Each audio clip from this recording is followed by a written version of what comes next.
আর 3 দিন পর তো ঈদ, আমার জন্য কবে নতুন জামা কিনে আনবে? আমার বন্ধুদের তো সবার নতুন জামা কেনা হয়ে গেছে। ওরে আমার লক্ষ্মী সোনা, এখনো তো 3 দিন বাকি। আমি তোমার জন্য একটা সুন্দর জামা কিনে নিয়ে আসবো।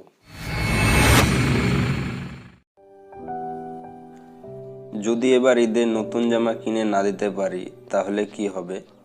তাহলে আমার ওই লাল পুরাতন জামাটা আছে, ওটা ভালো করে পরিষ্কার করে দেবে, যাতে আমার বন্ধুদের মতন দেখায়। আচ্ছা, ঠিক আছে, তাহলে আমি তোমার জন্য একটা নতুন জামা কিনে নিয়ে আসার চেষ্টা করব।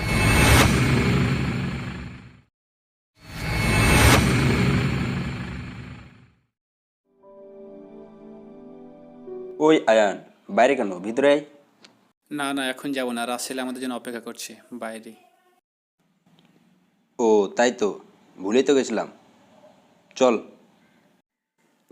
এই মাতিন, তুমি পড়তে বসো, যাও, আমি এক্ষুনি আসছি।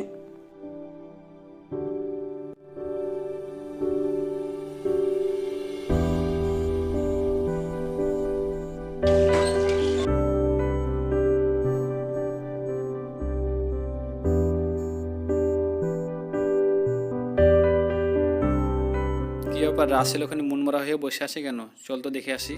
ওই চল চল দেখি। কি ব্যাপার, তোর কি হয়েছে? এখানে বসে আছিস কেন এভাবে? বাবার জন্য খুব মন খারাপ করছে জানিস। কেন, তোর বাবার কি হয়েছে?